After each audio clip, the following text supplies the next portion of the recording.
Welcome back, everyone, to Total Nonstop Impact. Impact Talk for Impact fans right here on the YouTube and the Twitch and wherever you get your podcast audio worldwide. Oh, my God. What night is this, Bill? Oh, it's... What, is it Monday? Oh, Monday. This is a very rare occurrence, the Monday TNI show, J-Bo. This is true. What night did we used to do the throwbacks? Was that Monday or Tuesday? Tuesday. So yeah, Okay. Yeah, Monday is a rare occurrence, but we had to get the sacrifice review going because obviously you were working on Friday night while I was up there in Windsor. And then it was by the time the show ended, it was still like 11:30. I got back to hotel 11:45, and I know we were going to try to do it, but Alicia, she zonked out, which is very fair. Near midnight, that would have been very late. If it was a little earlier, maybe could have pulled it off. But obviously, we want to get at least more than one viewpoint on a review show. So that's the TNI brand. That's what we're doing tonight, and we will have. And it won't just be us. We're starting it, but we're expecting at least one more guest before this review's over. Yeah, we're hoping Alicia jumps in some point. Yeah, that'd be great if she could. Hell, we even told Trent, just, jump in. Just, who's on by? Even if you didn't catch all of it, just, hell, fake it till you make it, right? Yeah, if the scumbag's feeling saucy, why not? Oh, on a Monday, maybe we'll have to see what happens. But hey, man, yeah, it isn't like there's another wrestling show on right now for people to watch. So come on. It looks like we actually have more people watching on Twitch than anything tonight. This is kind of fun. Go Twitch, Team Twitch. I love it. Team Twitch, yeah. Even Corey, bring it back. Wow, maybe we'll have to tell Impact to start showing their stuff on there. No, they won't do that. I'm pretty sure they're YouTube exclusive now. So, for the most part. But hey, let's we're gonna jump into sacrifice. We're glad whoever, I mean, it's like we realize tonight is the big go home night for WWE, this Mania week and all that stuff. But hey, we're gonna talk Impact, and we're not gonna wait till after Raw. We're gonna do this now. But I got a little bit of bad news to tell our audience. I got the results from the MRI earlier today, and I actually tore my meniscus in my left leg. And there's a couple other little dings in the knee that I don't quite understand. Something about bursitis. That just means I'm freaking old. Not too worried about that, but so yeah. Bummer about the tear. Because right now, honestly, I don't feel bad at all. I mean, if I've been on my legs, if I've been on my feet all day, yeah, then I'm feeling it a little bit, but it's probably the best it's felt in like a month. So I really can't complain. I don't know what the next step is. I don't know if they're going to do surgery. I don't know if they're just going to do physical therapy. I really have no idea what they're going to do. But hopefully it doesn't stop me from doing this, because I love you guys. I love this crew. And it's one of the things that really that I really look forward to. I mean, I couldn't. It was a bummer that I had to work the last two nights, and I'm like, crap, we're gonna do this Monday. But it's like, hey, whatever, it is what it is, and we're here. So we're happy to do this, and I'm sure J-Bone, everyone watching this live, or if you're catching it later on a replay, everyone's wishing you the best here. Obviously, I was telling you before we went live when you told me that my buddy Dave, we go to a lot of shows together, had a similar injury, and he it kept him down for a little bit, but he came back raring to go to shows. He actually got hurt at a show, is when he kind of he actually got hurt at a Lucha Libre show. Going into the ring. He was invited into the ring, and he caught a little bit of the rope. He caught a little bit of the rope. But when he did, he thought he's just like, oh, no big deal. It wasn't until later that night he's like, oh, I hurt myself. Like something's wrong here. But then it's one of those things, you're like, a day goes by, isn't it that big of a deal? But like you're like, I think when you said it happened, you're like, I'm just sitting here. I just moved. And sometimes you never know. It's crazy. I wish I had like a great story, like, oh yeah, man, I was running a 5K and blew my leg out, or oh man, I was at work and this 1,000-pound thing fell on my.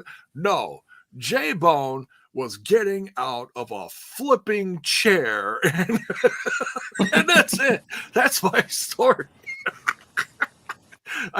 So when people are like, oh man, what happened? I'm like, I don't know. I don't even tell most people.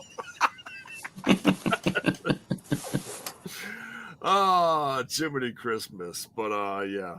So Mac McCall. Oh, sorry, Dino, I'm live. Here comes the act.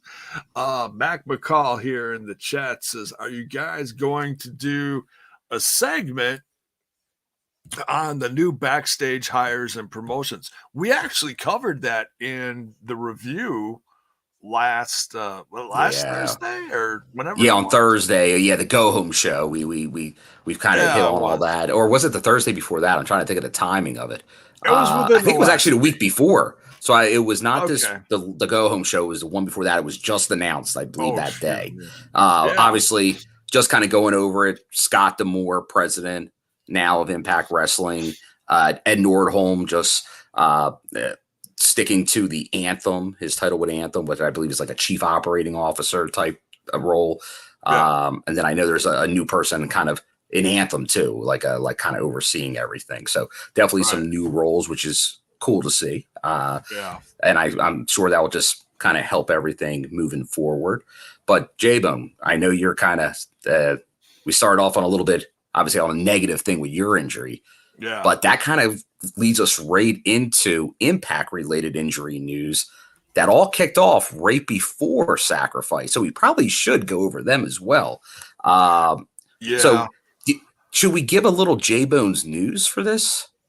We can. Yeah, we can talk about, because I mean, I'm sure some. Because now we're talking about some Impact news after we got some of the personal TNI news out there for the people. But before we start hitting, because this obviously affects a lot of what we're going to talk about in this review coming up. Oh, absolutely. Yeah. So, and without further ado, the one, the only, the J-Bone's news. Jiminy Christmas.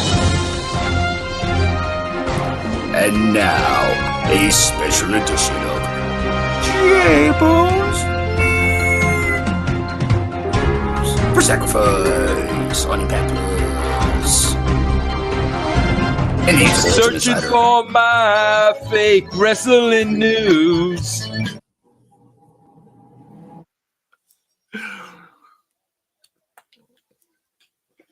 Oh, man.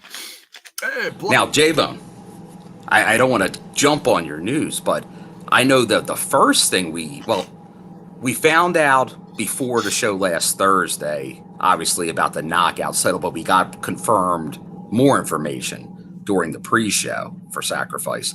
But I was actually driving out to Canada Friday morning, listening to Busted Open live when the news broke about our world champion and being injured and having to relinquish the title. So, J-Bone, we haven't talked about it since that happened. So really, let tell the people and give us your thoughts on, obviously, the world champion having to relinquish that belt and the injury.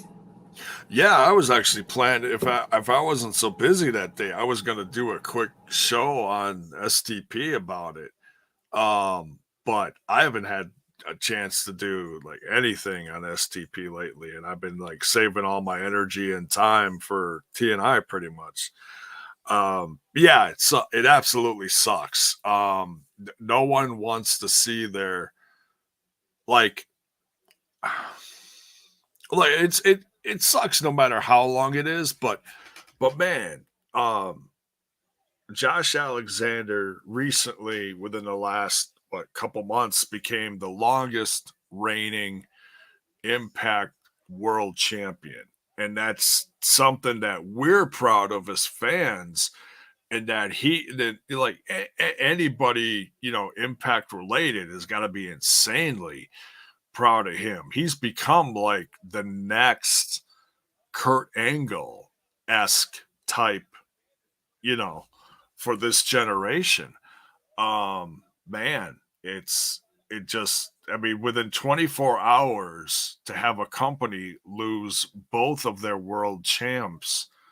Now at least it seems like Mickie James may have a chance to perform, because she just broke a rib? Yeah, she broke a rib. And as we learned during the show, what got announced by Santino is she has a broken rib. Right. If she's medically cleared to go by Rebellion, she will be in a 3-way match with the winner of the multiverse match and Jordynne Grace. Right. So Jordynne Grace is still going to compete. Yeah, she's getting the title shot regardless. Right. The winner of the multiverse is getting that title shot, and Mickie will defend it if she has it. If not, it will be to crown a new champion. Just like we're going to see for the world title. Right. So it'll be 1v1, or if Mickey's ready, they'll throw Mickie in too. So, and I can't wait for that. I'll actually be around because I have off the next few days. The last few days were long enough for me. My boss got sick, and I pulled my first open to close. So that was crazy. And as we're talking all this, we got a third member of the team joining us. It's Alicia. Hey, Alicia. It's me. It's me. See, just like we're talking about with Mickie James, like if the rib's healthy enough, if she feels like she can go, it will be not a 1 versus 1v1, as you said. It will be a 3-way match. And right now, you got 3 TNI people. Whoa. Doing a little triple threat. 3-way dance. Boom. So yeah. So what are you talking about, fellas? Right now, we're just going over some news, because obviously right before the monthly special, there was this major injury news. We knew about Mickie last Thursday, but we got more details, and that's kind of what we were just talking about, as well as our world champion now being out for an extended period of time and having to relinquish the title. So a lot of changes happening just before this pay-per-view. And now, so it's almost like we had to just lay that out before even reviewing the show, just to give it context. Yeah, that makes sense. Fair enough. So what are your thoughts on it, Alicia? Obviously, it's we all feel very bad for Josh setting a record here as champion and losing the belt this way.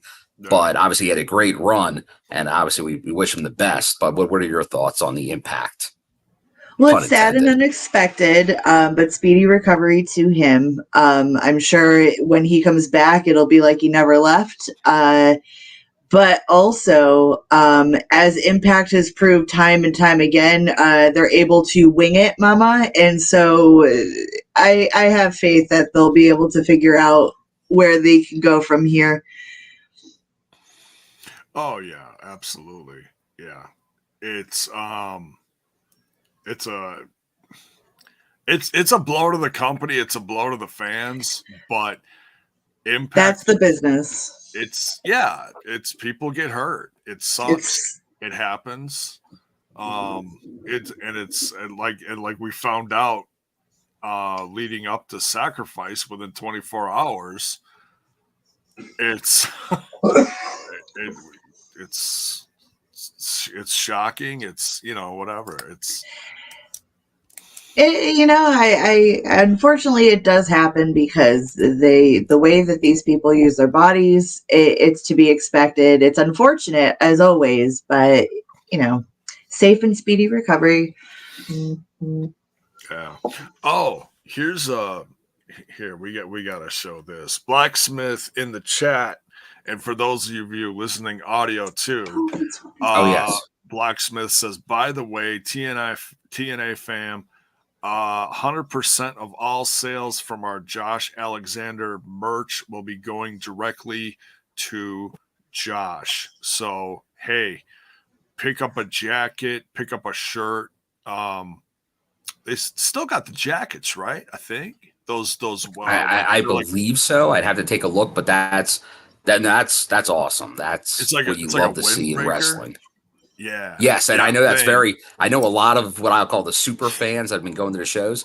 You see them in the audience because, I know Joe, Billy from the Discord, they're all wearing them, and it's always cool to see it. Blacksmith's confirming that they are still up there. So order it now. There you go. It's going to a great cause. So yeah, whether you're getting the Blacksmith apparel that's really unique for this time, or if you go to like PWTS, I don't know if Josh, I know some of the wrestlers have like their own merch that they go through, like certain sites. I don't know if Josh has anything like that, but if anything, go to Blacksmith, go to PWTs, get some of his merch. Yeah, and obviously Blacksmith, we know from our own endeavors in these things, the Blacksmith's donating that directly to Josh. You can't do better than that. So that's definitely the place to give him direct support, like you would normally be doing on like an indie scene. And he does have a PW. Yeah, he has a Pro Wrestling T store as well. Yeah. Yeah, so whatever you can do to help, just get some merch, help him out because he's gonna need it. It definitely does sound like Mickey's gonna be back sooner rather than later. We hope. Yeah, it does. Like it all depends. Like if she did break the rib during the Vegas set in a match, it's still a tight timeline. It could be done, maybe. It's always we're not doctors, or do we play one on the interwebs? But I guess it is physically possible. But Dr. Bill, like Dr. Ross before him, will say, if not then, I'm sure pretty soon after, I think she would be medically cleared. It might be tight, and we'll see if it happens. But I would imagine probably by that, the loops are coming quick. But I would think by May, for sure, she'd probably be back. If she can't make that date. Hopefully, yeah. So I'm guessing, this is just pure speculation, but maybe it was that last spear from Jordan, because man, she's I don't imagine Jordan holds back from something like that too much. And I saw Jordan post today for anybody in the Atlanta area that's not going to WrestleMania or any of the like multiverse or the activities. She has her fitness competition, like bodybuilding fitness competition this weekend in Atlanta. Oh, so wow! We wish her well. Like, she should win. I don't know who the other competitors are, but she should win. Oh, absolutely. She's what she's done over the course, and I've talked about this numerous times. What she's done to her figure over the last few years is nothing short. It's commitment. Of like that commitment is unreal.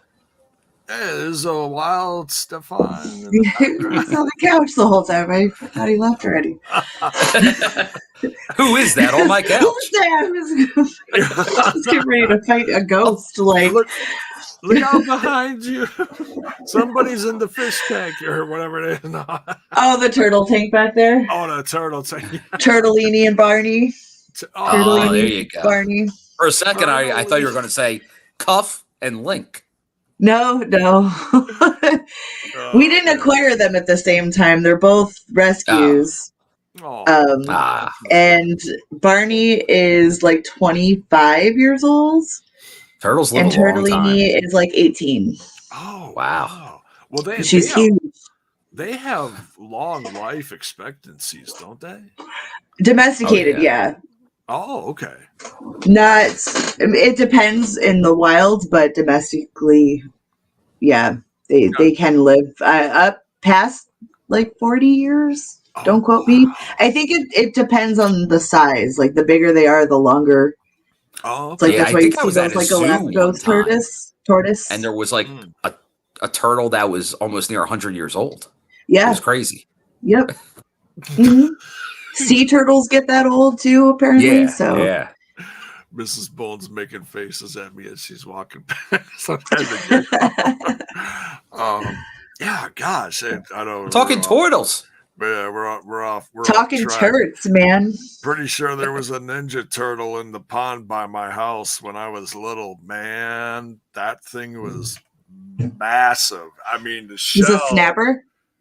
I'm guessing it was like a big snapper, but it was. We got to be careful, Alicia. We're in snapper soup country, if you know what I mean. Well, I have a canal in my backyard, and we see all the turtles, snappers included. Yes.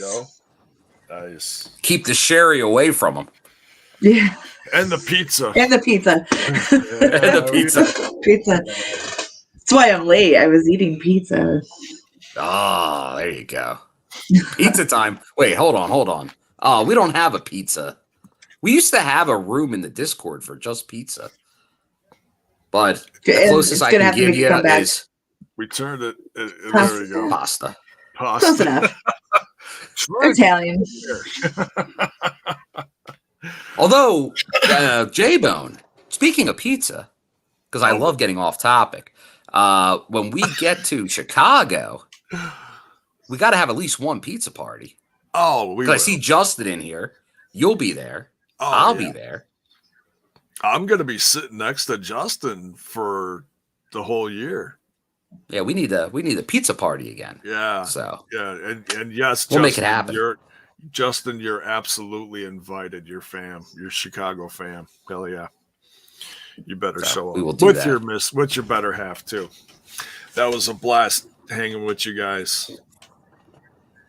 Great company. Now, J-Bone, to kind of finish up the news segment, there was, which appears to be a new signing. Do you want to go over that as we review the show, or talk about it in the news? No, a new knockout. Let's talk about the knockouts, because there was a big comeback where we're excited about, and there was also a vignette for a new knockout.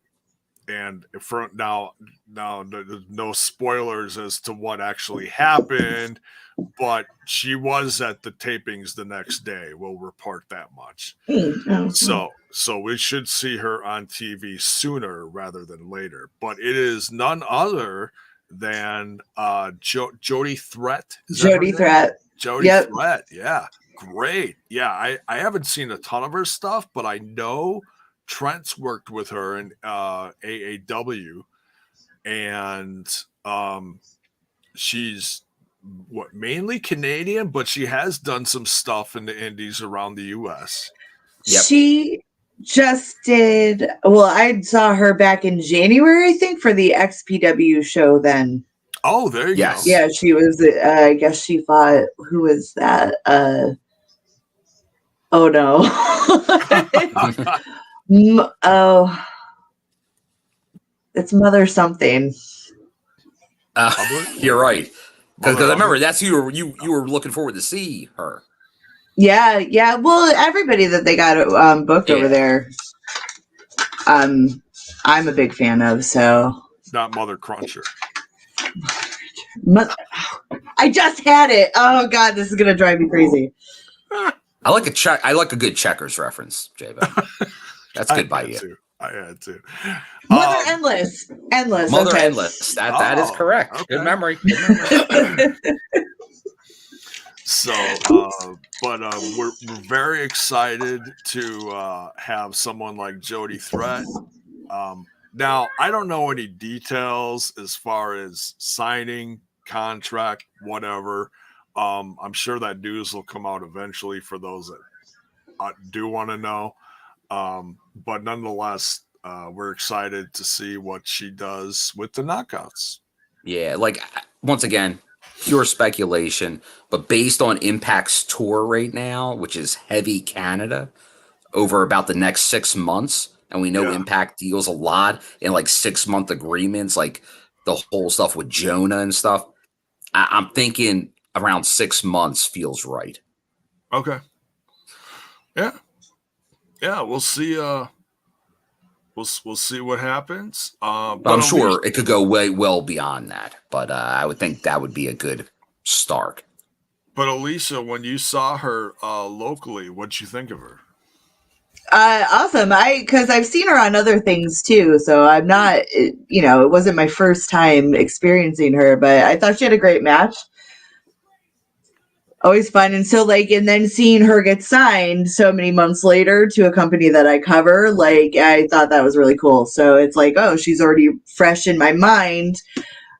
She's wild in the ring. So everybody's got to get ready for that. Oh, I can't wait. Yeah, she's a loose cannon. It's great. She has kind of a punk rock gimmick or something. Yeah, does the skateboard thing and stuff. And, oh, okay. And Mosh is on the ropes and stuff. It's great. Nice. Very energetic. Yeah. And I'm sure, look, and the knockouts is a little bit of everything. Everyone brings something different, something different. So can't wait to see what she does. So, hey, well, for however long it is, we'll find out eventually. But welcome, Jody Threat. Yes. Can't wait to see what she does. Yeehaw. Michael in the chat says Impact needs to stop signing 6-month contracts. Well, it just depends on everyone's different. Everyone's needs are different. Everyone has different life experiences, situations. I think that's what works well for both. It's always it's a test. It's right. Impact wants to see, do you fit in right? They want to know if they fit in right. You do have when certain talents become available, like the Good Brothers, you sign them long term right from the get go. The company know that there's history with people, and I'm sure there's different ones. But if it's more I like what they're doing on the indies, maybe I worked with them on a show here or there. You want to see how it's going to gel before they commit, because you don't want people being disgruntled because they don't like their storylines or they're not being used right. I think it's a fair thing. If it goes well, it'll be well beyond that. We see with there's many talents that have been here for a very long time now. And once we get into the first match, there's one that just re-signed that's been there a very long time, named Eddie Edwards. Oh yeah, on the pre-show. Along with the new knockout Jody Threat, we had the return of Tasha Steelz, who came to the aid of Deonna. Thank you, Deonna Purrazzo. Jersey. So definitely felt and not to overanalyze this, but people always say this, so I'm just jumping the gun here.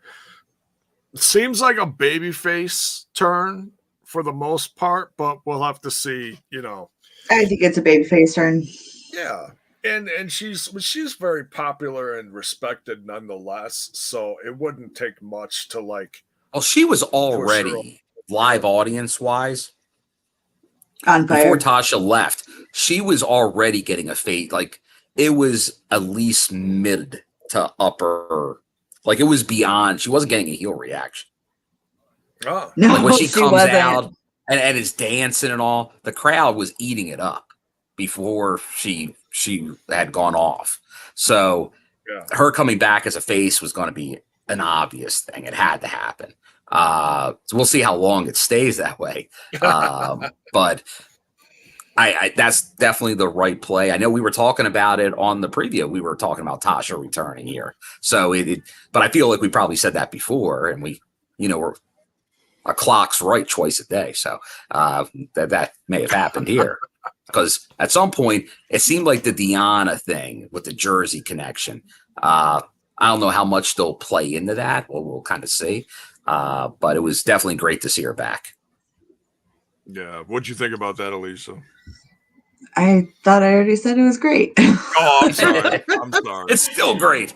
I was part of this conversation. I just happened to be there. Yeah. So yeah, some great knockouts news. And we definitely needed something in light of, Taya in her own special way landing in the coffin, going bye-bye from our eyes. J-Bo, so yeah. This return makes me think of two words, J-Bone. Now, don't be a dango here with those two words. These two words are. Yeah. I can't wait to hear that again. Maybe a word and a sound, but words. Words. A phrase, even. I would do that, but I make the weirdest face when I try to make that sound. It's just embarrassing. I think all of us would make a face thing. I think everyone, when you try to roll something like that, you probably make a face that you don't want captured on any. Like, no one actually records these things, right? Oh, wait. I doubt it. We're not that cool. I think I tried once, and I just ended up going cross-eyed and like sneezing out of my ears. It wasn't pretty. So it's wild. Yeah. Your image is so 4K. Like, I can make out all the details of everything in the background of your video, J-Bone. Wow, J-Bone. It's high def. It's the camera helps. The camera helps. Plus, it's a combination of things. The lighting. I also made sure that like there wasn't a lot of like reflective light behind me, so that if I did move, there wasn't some bright light coming through reflecting back. So that helps too. Yeah. So it seems like J-Bone has found a home in his new bone layer. Yeah. In fact, I just made a few changes behind me. I'm not going to get into it, but it's going to stay like this for a little bit. I mean, I'm always going to move stuff around as I add stuff, or subtract stuff. But I'm going to be looking to move a few other things around. I got to set up my record player soon, so looking forward to that. But yeah, it's play those 45s, J-Bone. Oh, hell yeah. Yeah, in fact, I have some old records, but I just don't sit down and take the time to play them. Now I should make time to play them. And man, I mean, and what they're doing with music now. Have you seen like some of the records that come out, what they do with the splatter paint and the coloring and the design? Oh, it's ridiculous. Yeah, they make more of the vinyl very much collectibles now. Like, right. Reason to go out and get them. Like, yeah. I have noticed that. Yeah, they're beautiful. For the vinyl fans. Yeah. Oh. Justin. Thank you, Justin. Thank you. Bone Man Studios. That sounds like a business. Bone Man. I don't know. Someone might already have that, J-Bone. Right. Better be careful. I don't know if you want to see those movies. Oh. It sounds like something out in California I'd get in trouble with. Dino Velvet Productions. Talk to East Austin about that one. Exactly. All right. Well, should we jump into the show itself? Surely. Yeah, but as we do it, thanks to Justin, and let's get into a review and talk a little bit more about Impact Wrestling! Oh, that was definitely one of the highlights from the show too. But we'll get into that. We'll get into that. I don't want to jump the gun. We need a little countdown to start it off, J-Bone. A countdown to Sacrifice pre-show. Oh yeah, we'll talk about that too. Hang on. Let me I was looking at the beautiful pictures that were taken that night. You can find those in the news section of ImpactWrestling.com. By our good friend Basil. Yes. Basil kicking ass over there. We love his stuff.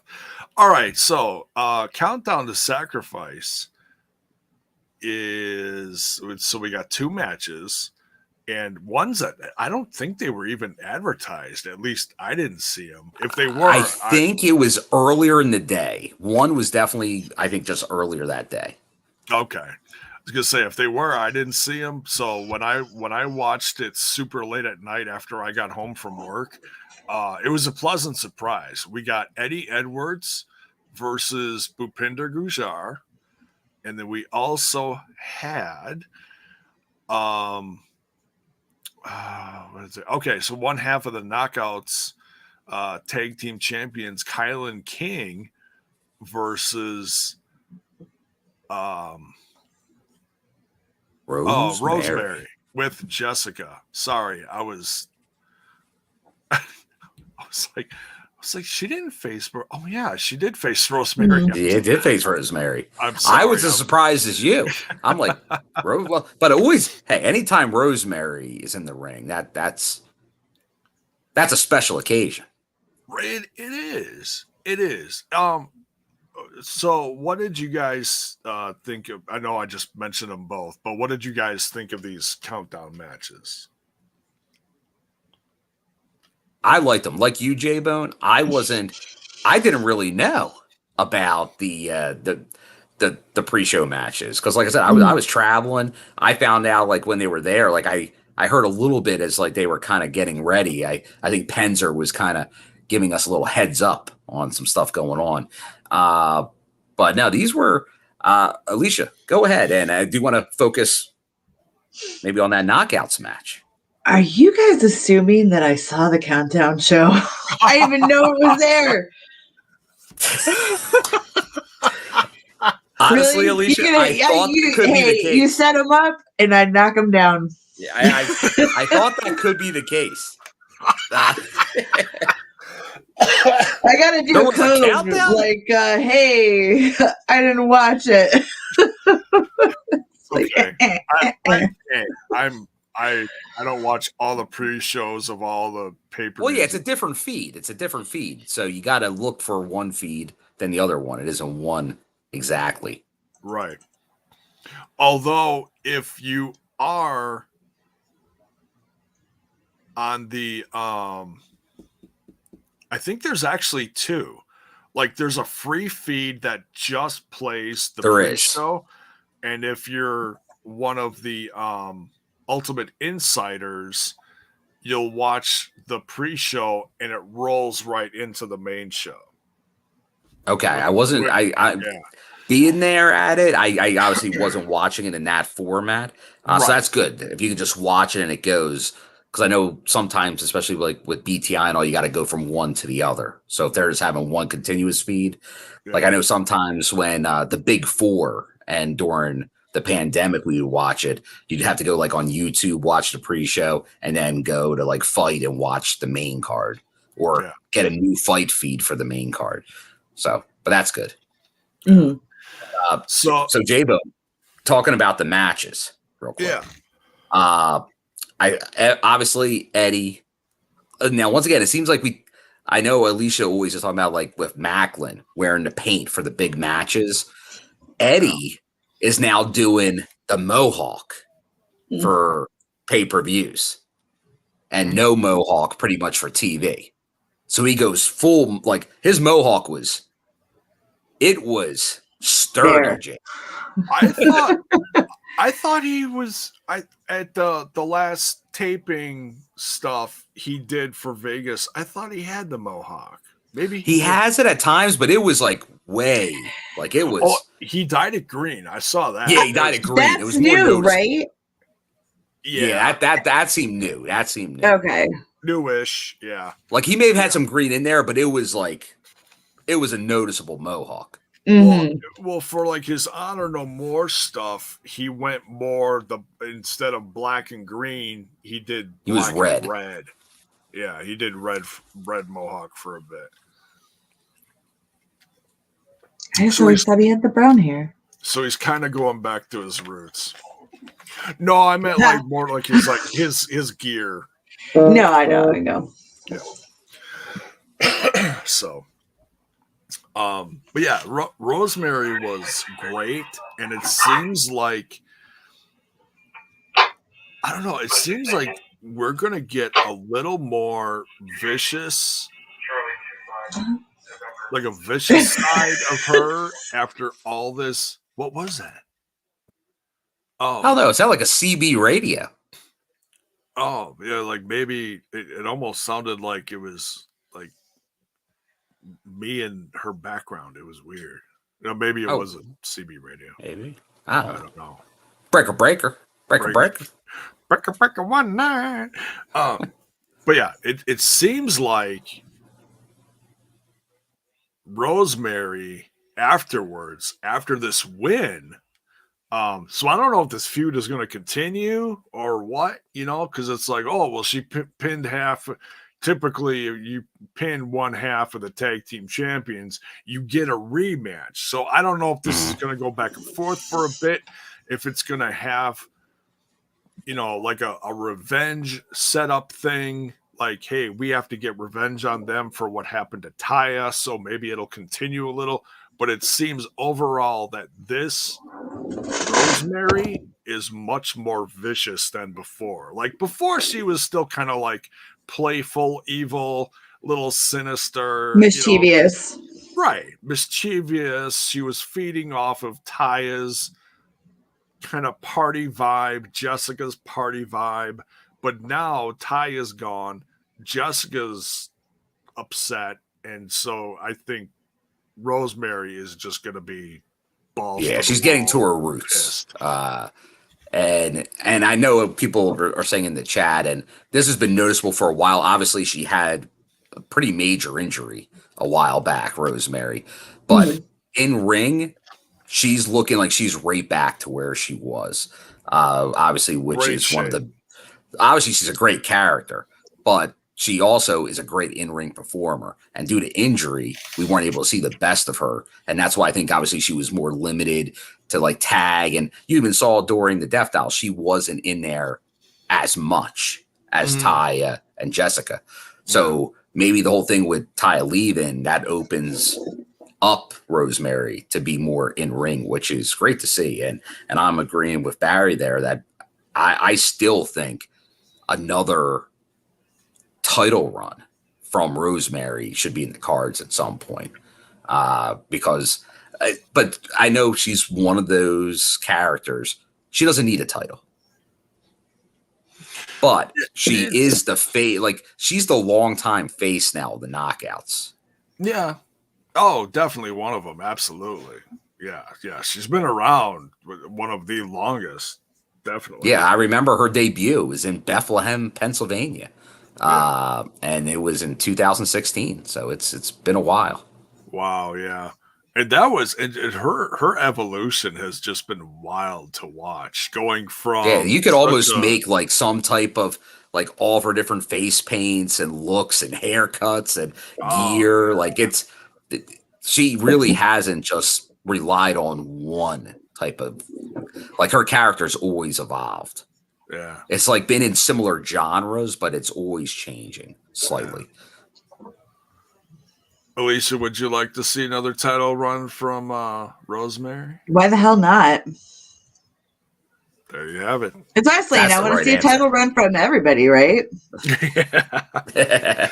Well, yeah, it's you see the ones that stick around and work the hardest for the company. Rosemary is an anchor in Impact, so yes, I would love to see her manning the belt, especially because she's a strong champion. She's an entertaining champion.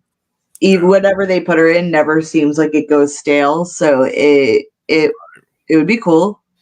I'd like to see JesSICKa Havoc as champion again. A lot of people might forget been a while. that. That's been a while. 2014 was when she had her run with Impact the first time around, and people might not recognize nor remember that. She only went as Havoc, but yeah, I'd love to see her as champion again too. I was really hoping that she was going to be champ, but it was back when Taya's last run, not this current run she just finished, but the one before, record-setting run. She had a record-setting run as Knockouts champion, and she faced Havoc 2 or 3 times. So, and then having Havoc losing that many times, I was like, kind of a bummer. Yeah, but, she was one of the main foes of Taya during that for a while. Yeah. So, good kickoff. And I gotta give a quick shout out to Bhupinder Gujjar, who's continually improving, and his hard work is absolutely going to pay off one of these days. You see it, especially against a guy like diehard Eddie Edwards. It's he's one of the best in the company, even if he ain't champ. He is. So, win or lose, this was a fun match. So I just wanted a quick. No doubt, and shout out to KiLynn King in the match with Rosemary. She's definitely looking the part as like almost the enforcer of the tag team, the Coven tag team with Taylor. Like Taylor's kind of the head witch. But KiLynn's just like she's the muscle. The Shawn Michaels and kind of the Shawn Michaels and Diesel. Like it's always something in wrestling. It's a trope that always works, and it's more like you have the one that the instigator and like the bodyguard type behind that's just there to. It's iconic. Yeah. Iconic duo, so it works. Yeah. And just last thing on the pre-show, Gia was backstage because we didn't talk about Josh being out, how it affected this card yet, because he was in the 6-man main event, and he obviously was pulled out of that match due to injury, and Steve Maclin took his place. So we heard Gia with Frankie and Rich Swann, like, how's this going to work? And they're obviously apprehensive about this. Oh, yeah. It's, and that was one of the first things when this whole thing started getting booked was Maclin trying to get in there in the first place, which is kind of ironic, Isn't it ironic, as the song goes? Don't you think? Don't you think? Yes. We can't do any more than that to us. I'll shatter glass if I go for that next line. It won't be pretty. All right. Let's jump into the main card here. A lot of fun.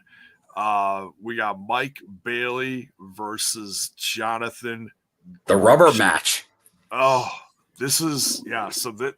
Well, this is number two. This is number 2, but I'm sure we're going to get a number first 3. on our main show. First on the main show. Right. This last one was on a countdown, right? Yeah, it was. Last one was on a countdown. And many people said the match of the night on a countdown. Yeah. This one did not disappoint. Yeah, no surrender, I believe. No surrender countdown. That's what it was. So Alicia, we're on the main show. What'd you think of this? I am too.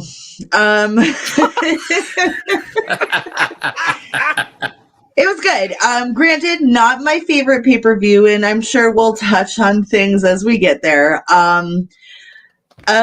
Overall, per usual, I thought it was a classic Impact pay-per-view, and it was enjoyable regardless. I accidentally did fall asleep at the end of the show, so I missed like the last 2 minutes, 5 minutes. Who's to say? So the main event. Yeah, but I saw most of it. I just conked out. It was a long week, yes. It's okay. It's okay. I was watching it after I got home from work from start to finish, and I made it up until partway through the Busted Open match, and I watched the rest of the show in the morning. So, yeah, it's completely understandable. And Mayor brings up a good point for this match here. Gresham, obviously, you got a good Canadian kid, Mike Bailey from Montreal. So he's getting that the crowd's loving themselves some Mike Bailey. So they weren't real. I wouldn't say they were booing, but they were not showing Gresham the love. They were showing Mike Bailey. And he was letting that, I think, play in to how he was acting during the match, which did come off a little heelish. Mm-hmm. I'd have to go back and pay more attention to like specific. Definitely not like an outright heel, but he was definitely maybe taunting the crowd and Mike Bailey a little bit with being so over with the fans. Okay. And let's just give credit to that Windsor crowd. Obviously, we always know St. Clair has been a good spot, but they definitely brought it for this show. Yeah. Now, fortunately, I actually watched this while it was live, part of the match. I don't think I watched the whole thing. I missed a little bit of it, but I was actually on lunch and I watched at work, and I actually watched this match. So I got just one thing to say about it, and I'm trying to find it. And damn, here we go. I love this match. It was Chris Sabin says it. Must be true. I was one of the ones I was looking forward to the most because I'm like, oh, we're getting part 2 of this. It's almost like, you know, it's rare that we get something like that, but I wouldn't have been surprised if they turned it into almost a best of 7 series. Not that I want to see that kind of stuff all the time, but this is one that you could almost do that, get away with it between these two, because it's, oh my God, these guys just tear it up. They're so much fun to watch. Yeah, 2 of the better in-ring performers going right now, no doubt. Yeah. So kudos to them once again, having a fantastic match. Perfect match to start the show based on what they did last time. And now it's even. Mike Bailey gets the win here.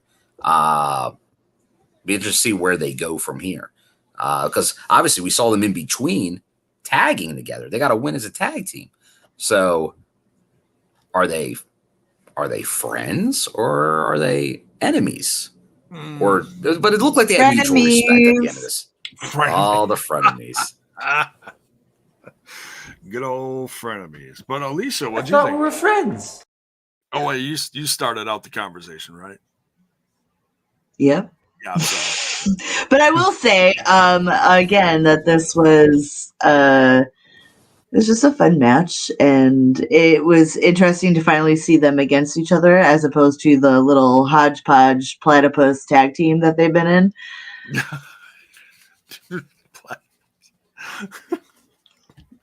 But yeah, we'll see what they do with them on TV. We'll have to wait and see. This probably won't see anything this Thursday, I'm guessing, unless they have a little backstage segment quick thrown in somewhere, like a little convo between the two. But I don't think we're gonna get much more than that. But yeah, so this was a blast. Speedball Mike Bailey defeating Jonathan Gresham. Then we had the DMC, Digital Media Championship on the line. Joe Hendry, cue the music, versus Brian Myers. This was fun, and we didn't have any. At least I don't think we had any interference from Moose, and that was a thing that Moose was like, "Well, I'm gonna help you. I'm gonna be there." And well, he was banned by Santino. Santino Marella said, "No, not while I am DOA, Director of Authority." No, and Moose, because of no Moose at ringside to help, you know who won this one. I believe in Joe Hendry. Love it. And I've been back and forth on this whole run of Joe Hendry. I know some people were like ecstatic that he was back because of his first run in the company and also for what he's done everywhere else. I don't even remember his first run. I've seen some stuff from him, which was entertaining. So Access denied. But the more I watch Joe Hendry, the more I'm becoming a fan of him. Like, I'm actually more of a, like, I like the gimmick. I think it's cute, but I'm actually much more of a fan of his wrestling than the gimmick, honestly, right now. So what'd you think? I want to hear Alicia's thought on this, because I know, and I can see it. Like, his gimmick, especially even in the last month, but always, like, it can come off as, it can almost come off as a heel too. Like, you can play it both ways, the Joe Hendry gimmick. Because anti-hero. Yeah, like, and it felt like with the Myers and Moose stuff, like, it's like, all right, he was kind of getting a little comeuppance. But then obviously with Moose not being there, he gets to win the night. But at least what would you think? Obviously, Myers, the original DMC champion, got a shot here. Moose was helping him out, but he couldn't take care of business without solo, without Cardona, without Moose. Yeah, Santino really threw a wrench in their game plan, huh? That's what happens when you make top secret plans out in the open. That's not smart. Not smart, boys. I thought this was a good match. I am ready for this feud to kind of move on. I need kind of something a little more than what it is, because it's a little draggy for me. But overall, these guys put on a hell of a match. I actually thought Heath might have taken it, but that didn't happen. So what did you guys think? Oh, you mean Brian? You mean Brian? Brian, yeah, they're redheads, man. It's hard to tell them apart.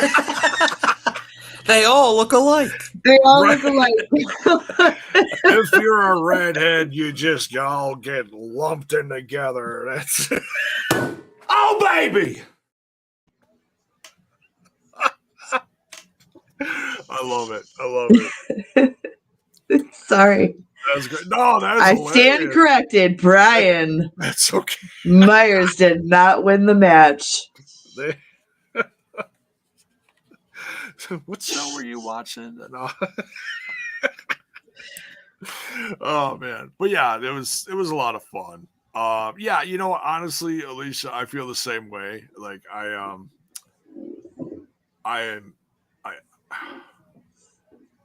yeah, we need something new here. You know, this is where the DMC title right now, we were talking about it the other night.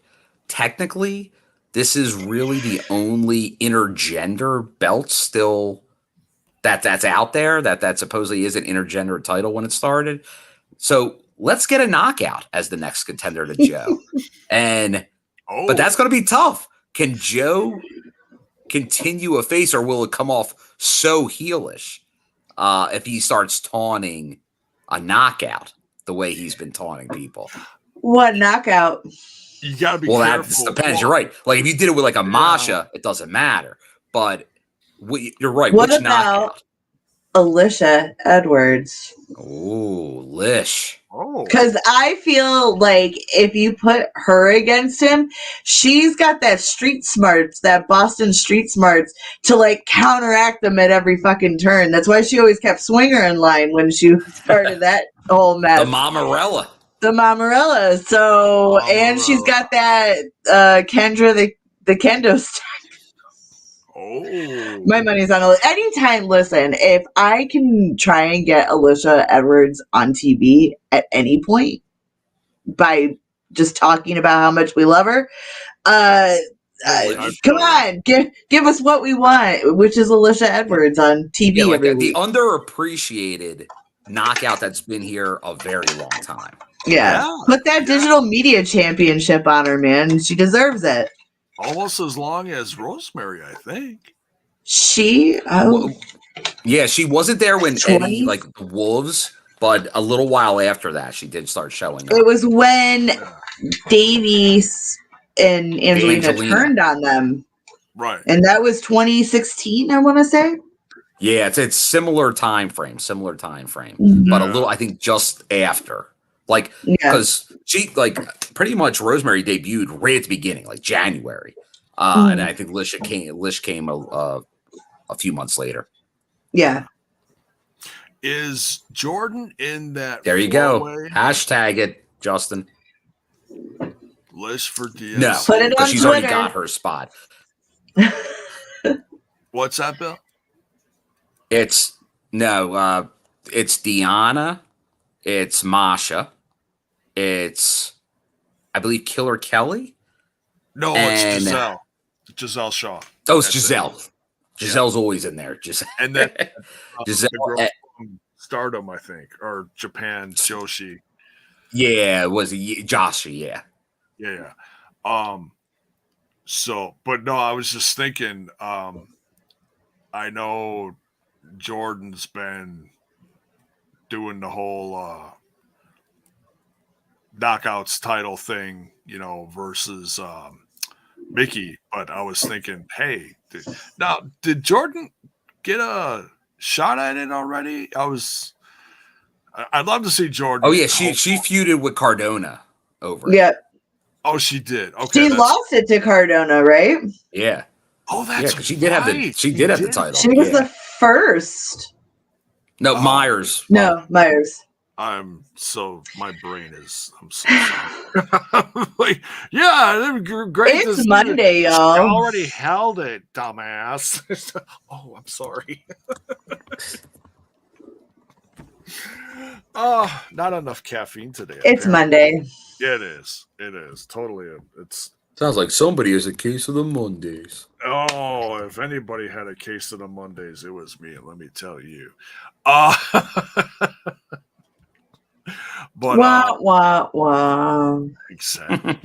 But yeah, fun match. But yeah, definitely needs something new for Joe. We'll have to wait and see what they come up with. Then we get the news, and we talked about this a little bit. Mickie James, an emotional Mickie James, as it says here, and catching up with Gia Miller and Santina Marella there, talking about that she couldn't compete, what their situation was, the rib and such. Yeah, so I don't want to, jump back into that conversation too much, but that's where we found out, because we didn't find out specifically what it was on Thursday. We had to wait till Sacrifice. So this is where we find out what the situation was. So yeah, just to confirm, Jordan was the first champion because Brian Myers got the handoff from Cardona on the title. That's what it was. I see. Sometimes I do know what I'm talking about, guys. And then sometimes Joe I remember things. Sometimes she watches the show. Well, I watch the show. I just smoke a lot of weed, so I zone out. I'm human. We can't all be perfect wrestling fans. Even at the XPW show, I'm like, I don't remember that shit happening. I was there. there was this giant cloud, and there was something. Check Twitter. There you go. Check Twitter. Yeah, if it happened on Twitter, it must have happened, right? Yeah. So I can assure you, it happened. Oh yeah. Let's see here. We've got what happened next here. Oh yeah, okay.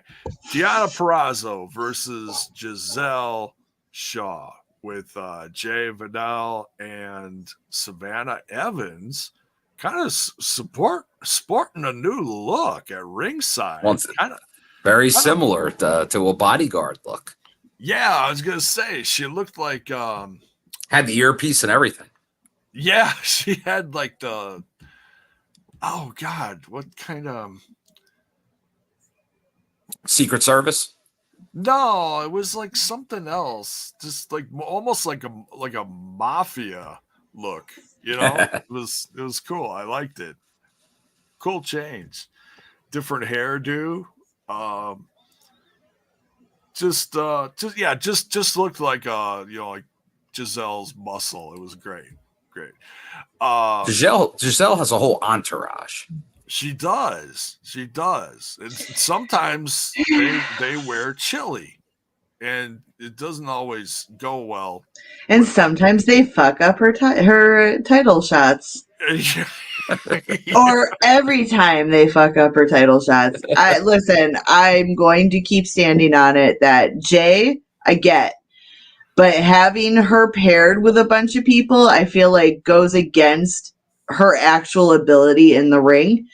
Okay. And I just think she's strong enough by herself. Like, have Jay as like her photographer or whatever, her assistant. I get that. It adds more to her diva-esque character, but right. And I think Savannah's strong enough on her own. I'd like to see her do her solo run too. Maybe this is what this is going to turn into, is her going against Tasha, and they'll finally have their 1 versus 1. So yeah. I don't know, but no, I absolutely hear what you're saying here. I was expecting a win from Gisele. Yeah. I feel like what she's been doing lately has absolutely boosted her character, her charisma, her confidence on TV. Mm-hmm. And I felt like a win here against Deonna really would have been that first big step, instead of working with all these tag teams that had kind of gone by the wayside, sadly, and just kept on pushing her backwards instead of pushing her forwards. This could have been a real start from it. So it just, look, it's all subjective. It depends on how you look at it. Some people may look at this and go, "Oh, this was a great next step." And I wouldn't hold that against them. Yeah, win or lose against a knockout like Deonna. So yeah. So and I want to hear from the I'm laughing at Mir's comment. Yes, my hair obsession, because I'm such a component to hair. Jiminy Christmas. Yeah, well, okay, maybe 30 years ago I was with the hair flip. But yeah, I want to hear what the people in the chat have to say too. Do they think this is still a positive thing, win or lose, for Gisele, or do they think it's a step back? Alicia, you think that this kind of holds Gisele back in a way, is what I'm. Yes. Yeah. Like straight up. Yeah, I hear you. Yeah. Like, if it was just Gisele and Deonna in that ring with no interactions and shenanigans, that would have been like probably match of the night for me. Absolutely. Yeah. It's like, And I get it, but there comes a point, I feel like, where sometimes you do too much shenanigans, and it's like, okay, well, we already know how this is going to go, so what's the point? You know what I mean? It becomes a little predictable sometimes, depending on, who's doing it and how much, Bill, what do you think about all this? I see it both ways. I think how, like an entourage, it does give you a presence. If that's what they're trying to portray for Gisele, knowing that maybe she's not winning these matches, but to make her not look like, well, maybe you're taken away from it, even though she's not winning, but she's a big deal because she has two people coming out with her. She has a whole little crew. And it's not helping. Like obviously they're not helping her win matches right now. For sure. So if I could interrupt here for a second, and it would be something if they actually were helping her. And that's the thing. Does that turn around? Do we start seeing maybe they do start, like, it's not working out now, but as this goes on longer, they start doing that. They start getting some wins here because of this interference by Jay or Savannah. If that starts happening, then it could make a difference. Like maybe that at some point does get her a title. Maybe she defeats the champion through somebody getting involved. And it was a long storyline. Like it was a build to it. But I can also see it's definitely not working for her in the short term. Can it be a long-term positive?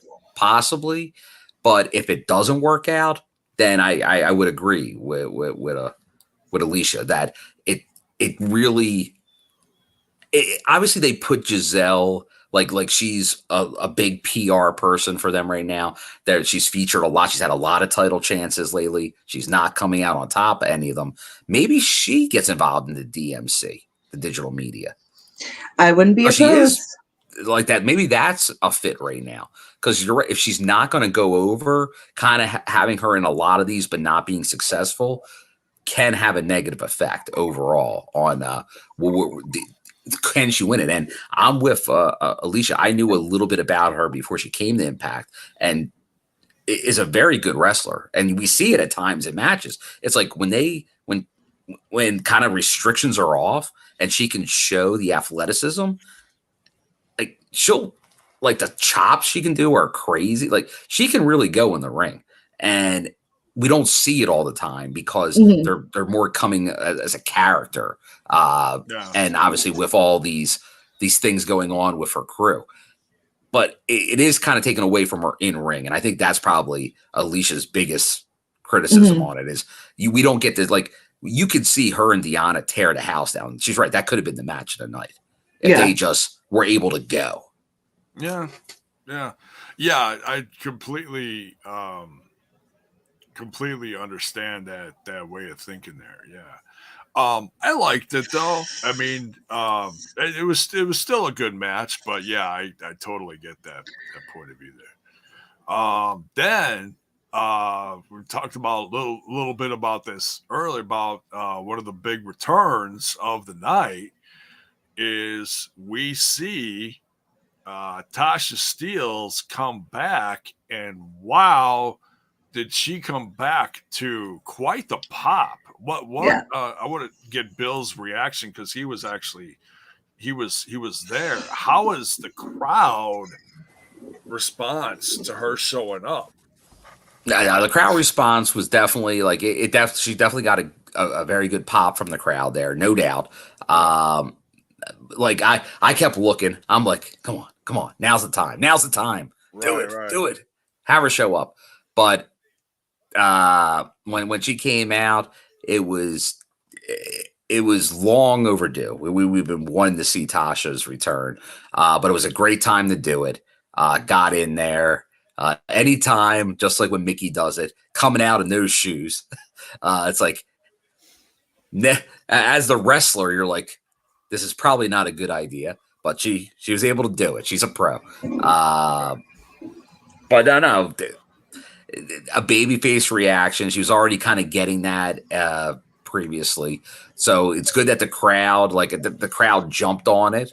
I'll tell you, and the crowd, they know their Impact Wrestling. Mm-hmm. They hadn't been there in years, but they know all the players. They know the storylines. They're following the product. That's not in every market. That's in some of them, but like you could hear chants, you could hear comments. Everybody knew what was going on. Right. And that's good. That's good to see because you go to a lot of wrestling shows. That's not common. Right. They know certain people, but they'll know them from time in the WWE, time at a certain indie. They don't know what's currently going on with them. So this was great to see. The more the casual crowd. Right. Yeah. Right. Yeah. Alicia, what'd you think about Tasha Steelz? You feel like this is a good place to have her come back in here? I think it is because I feel like everybody was genuinely surprised. I didn't expect her return. You know what I mean? Yes. So Totally. I thought it was great. I thought the move she pulled in those big giant shoes. That's what I was just saying. Yeah. Were technically awesome. And, you know, I'm happy she's back. She's got a lot of energy. Not saying anybody else doesn't, but she's the main character, I feel like. So I'm excited. As far as knockouts on the roster, she's got definitely one of them with the most charisma. Yeah. She's got it. Yeah. She got that charisma game. Definitely. Yeah. Great to see her back. I'm excited for what she does. Looks like some of it's going to be personal with Savannah Evans. Pardon me. But yeah, we'll see where exactly this all goes. Is it going to be more towards Gisele? Will Savannah join back up with her? I think it was, I'm still so surprised that Savannah Evans jumped to the side of Gisele so fast. Not saying that was a bad place, but I was definitely more looking forward to more of a solo run. Like, okay, Tasha's taking the break, dealing with whatever she's dealing with.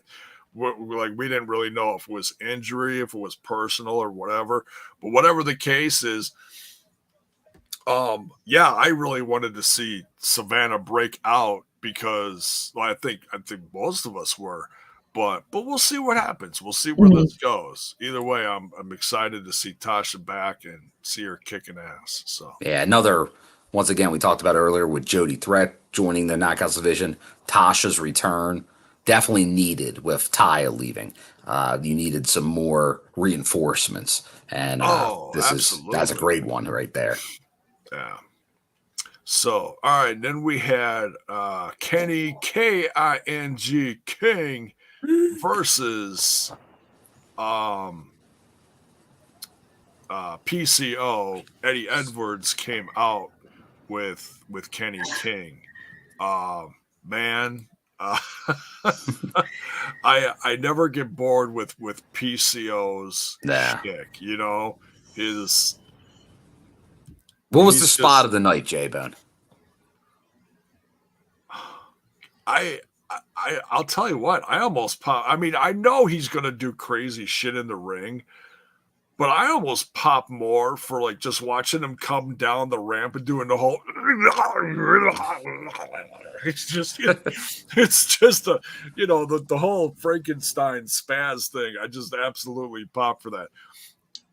I'm trying to remind myself. Didn't he at one point see what did they say he was doing? He was like short circuiting, and he actually ran full speed. Yes. Tope out of the ring and literally crash landed on no one. Yes. I was like, spot of the night. I was like, did he actually just do that? What? I'm just watching that. I'm like, what's he doing? What's he doing? What are you doing? And that was literally right. I mean, he practically landed in your lap, Bill. That was right in front of you, right? He's like, nobody there. And then he went and he did it right on him on the other side. Oh, right after that. God. He just gets up, goes back to the ring, and does it. He does that. I think he's insane. I think he's not human, and I don't know how to explain what PCO is. It's wild. It is wild. You know what it reminds me of, J-Bone? I go back, obviously, to old ECW. And my favorite guy in ECW when he debuted and going forward was Sabu. Because I'd never seen anything like Sabu. Okay. So, young Bill was like, this guy's crazy. He was the homicidal, genocidal, suicidal maniac. Yeah. And what did he do? He'd have a match where he'd do a bunch of crazy stuff, like PCO, all over the place. Then the match would end, right? He'd usually win. What would he do after the match? You're like, oh, does he go in victory? Does he leave? No. He sets up a table and would do a moonsault onto the table, not on an opponent. He would just moonsault a table himself. Oh, God. That's how he ends matches. That was Sabu's thing. And that reminded me of this when PCO just did that to nobody. It's like, he's Sabu-like here, which I love it. I'm popping. I never knew that about Sabu. That's nuts. Like I've seen videos of him going through tables, but I always assumed it was somebody was supposed to be there and someone got off the table and is like, no, he would just break tables after matches. So, well, break, I don't know. It depends on what country he was in. Yeah. Because then he's got a long-term rivalry with the Japanese tables. I don't think he's the only one. There's many of people that have gone up against. They just don't break the Japanese table. Although that's becoming more of a thing. I'm noticing even more at indie shows. A lot of tables don't break these days. Yeah, they've been like reinforced. They're becoming as hardcore as the strong style version of wrestling that like we don't want to be destroyed in death matches anymore. We want to be used for what we're meant for. We want to hold stuff. We want to hold birthday cakes and plateware. Oh, here's another person that was in the audience and also from the Discord. Eddie. Good to see you, Eddie. Just getting here now. Raw just ended. Thanks for being so awesome over the weekend, Bill. Hey, there you go. Good to see Eddie. Look for Eddie. Look for him in the crowd on TV. He's going lots of places lately. It's like I've been a little, out of sync with the Discord lately. But whenever I jump in there, it seems like Eddie's going to another show somewhere. Yeah, there's been a lot. Well, just like you, like there's been a lot. I think for the most part, Eddie's in a lot of like those Midwest type shows. And like I know AEW, I think WWE, obviously Impact has been running a lot of shows in that area. So yeah, very cool, very cool. But even made the way up to Canada, which is very nice to see. Oh, that's amazing, Eddie. Are you planning on joining us in Chicago for the series going on and off all year? Let us know in the chat because there'll be someone new that we can invite to the old TNI pizza party. The TNI pizza party. Now, the funny thing about this, J-Bone, that during this match, you know what happened during this match? Something just for, and maybe some people here will had the same thing. But if you were following Border City Wrestling, who technically you purchased the tickets from Border City Wrestling for this set of Impact shows that were just there. They were through not Impact's Eventbrite. It was through Border City Wrestling. Oh, that makes sense. During this match, I got a notification on my phone. I think Eddie did too, and some other people in the audience, that about Slammiversary coming to Windsor. And not only was it coming back to Windsor, tickets went on sale immediately. So during the PCO match, I actually am on my phone at one point and I bought my ticket for Slammiversary. Oh, nice. Jeez. Wow. Nice. Yeah, because it's going to happen on the same campus because it's a college campus, but it's going to happen in a bigger building from what I learned earlier today. Yeah, for people that aren't aware, because I think if you go there for the first time, Windsor, because I did it when I went there, their first set of tapings years ago, is you go to the campus, there's what they call the Sportsplex, and it's like your normal, like, once again, this is a smaller college, but it's like their big arena at the college. Yeah. And you would think, oh, wrestling show, that's where it's at. It's not there. It's at the gym, which is like kind of connected to the main building of the campus. And that's what you've been seeing on TV. But for Slammiversary, they're going to this bigger venue. And I don't know the official capacity of the gym in Windsor, but I'd say it's about 1,000 or so, maybe a little bit above that. Yeah. This other arena, I can't tell you for sure what the setup would be, but it's at least probably 3 times that. I'd say at least 3,000 capacity.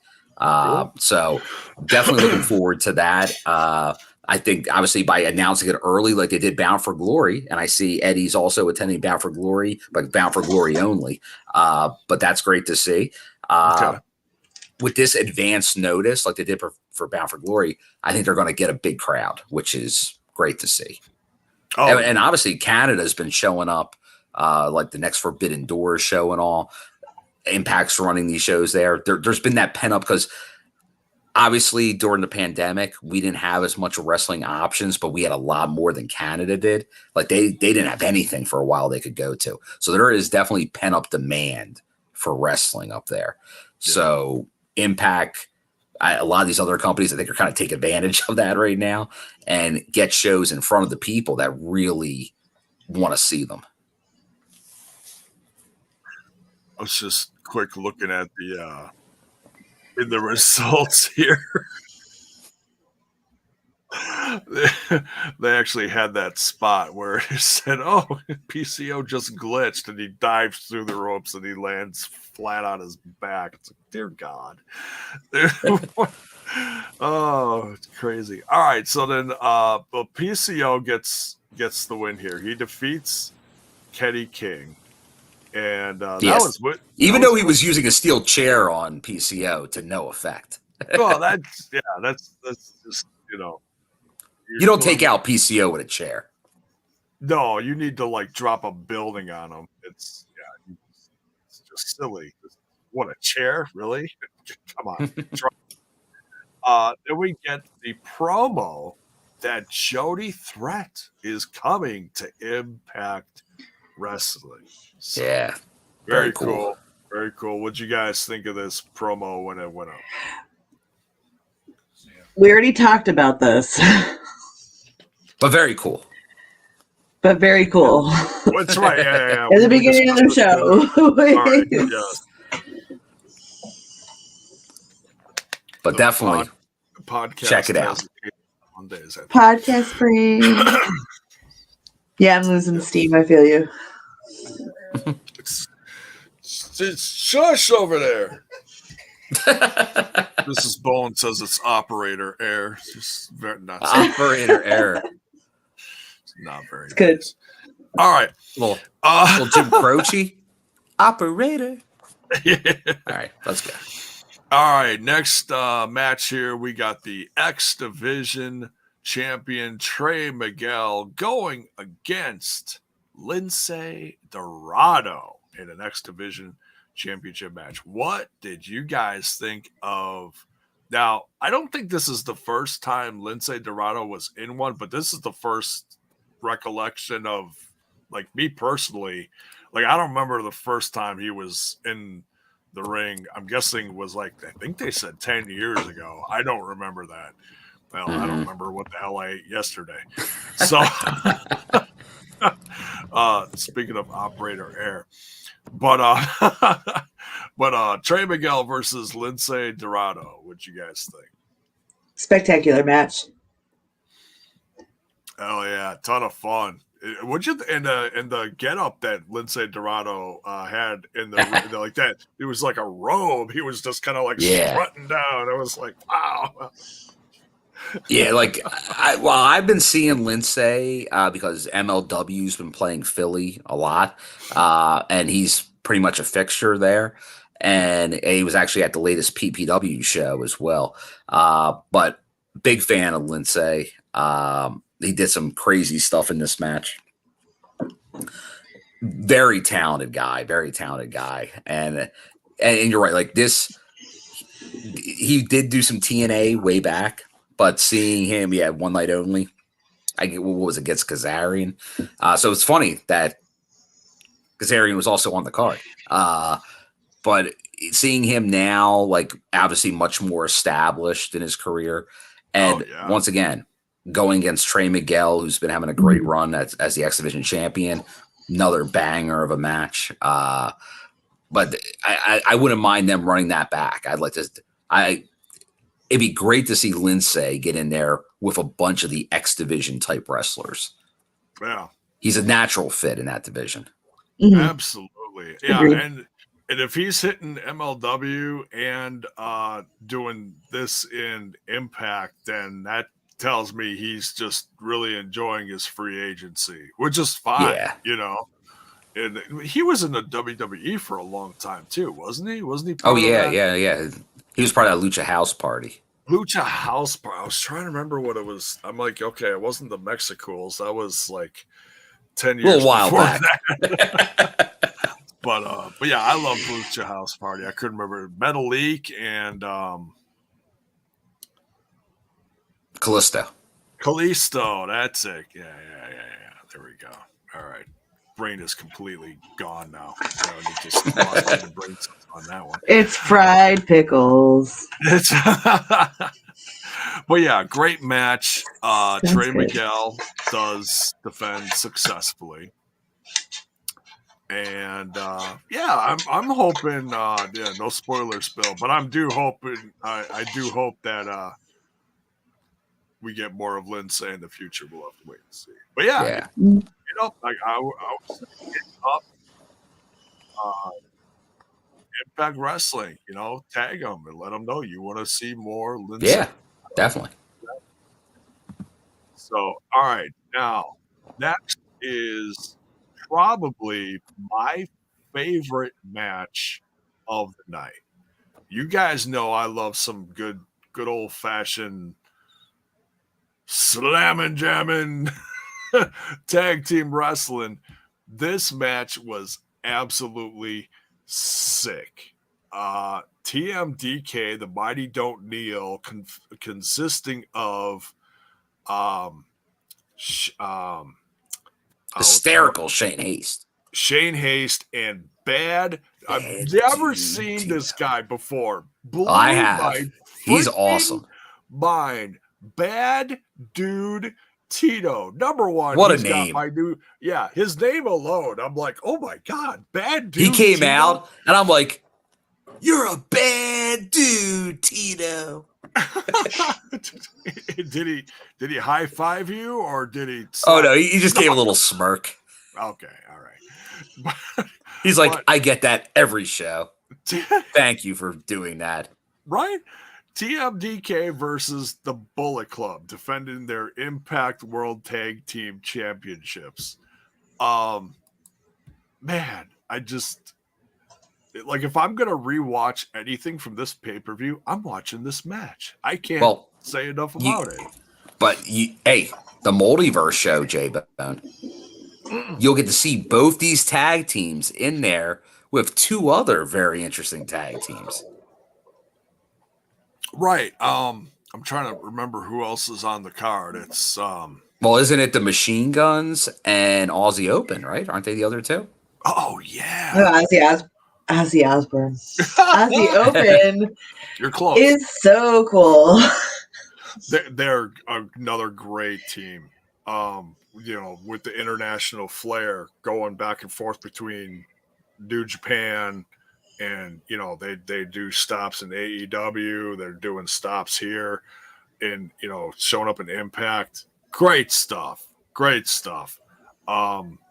Just I'm sorry, bad dude Tito. Just he reminded me like of a jacked version of